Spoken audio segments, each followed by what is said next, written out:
Ever made a small mistake that ruined everything? In Python, one wrong condition can crash your entire program. But don't worry. Today I am giving you the secret to mastering if-else without confusion. Don't skip this video. Let's go. Hello learners. Welcome to Coding with Jolly John. If you missed our last video on operators, check it out after this.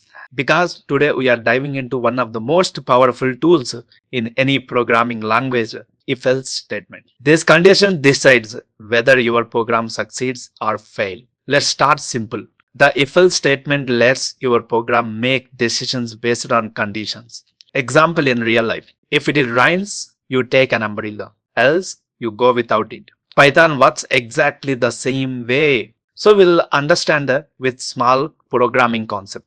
Let's start. Weather equals to, I will take rain. Check the condition. If weather is equals to matching with rain, then to start the block of if condition, use colon, then tab space is you need to provide, then print take an umbrella, else block is started, print enjoy the sunshine. Now we'll check the output. So I will execute the code, save the code. So you can see take an umbrella. Easy, right? Why do you need it? What is the importance of this if else? It makes your code dynamic. It handles different cases. It helps you to avoid unnecessary errors. Without conditions, your program is like a robot with no brain. It just follows instructions blindly. Imagine an ATM machine. Balance equal to 10,000 I am taking. Withdraw amount, then I am taking 12,000. Now we need to check that much amount is available in our account. If withdraw is less than or equal to balance, print transaction is success.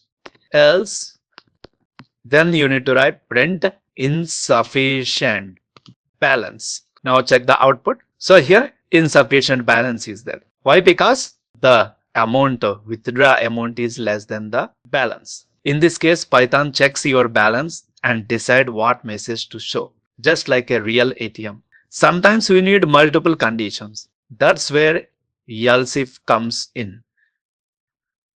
Let's see a grading system, how it works. Marks equal to 85. Then if marks greater than or equal to 90, then print A grade.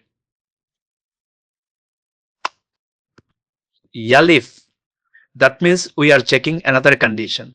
Marks greater than or equal to 75, then print B grade. If marks greater than or equal to 60, then print then C grade.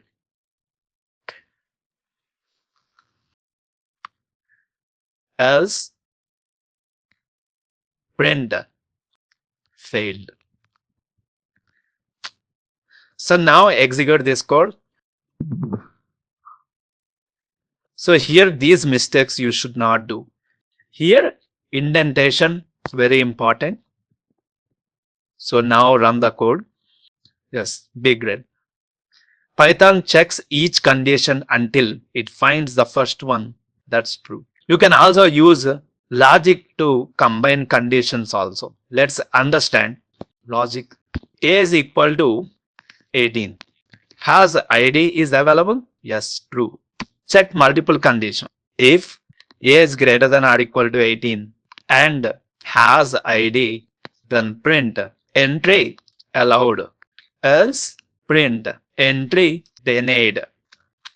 Now check the condition. Save the code. You can see entry is allowed because condition is success. Logical operators like AND or NOT help you write smarter conditions. Don't make these beginners mistakes using equal to instead of equal to. Why? Because equal to checks the value. Assignment is assigning them. Forgetting column at the end of if and else, not indenting your code properly. Python is very sensitive to indentation. What's the most confusing part about if else for you? Let me know in the comments. I reply personally to every question. So today we learn what if else is, why it's powerful, real life examples, how to avoid common mistakes. This one concept can turn your code from basic to brilliant. If you found value in this video, please like, comment, share, subscribe Coding with Jolly John. Tomorrow's video, we will explore one small project related to if and else. Until then, keep coding and keep growing. And remember, you have got this.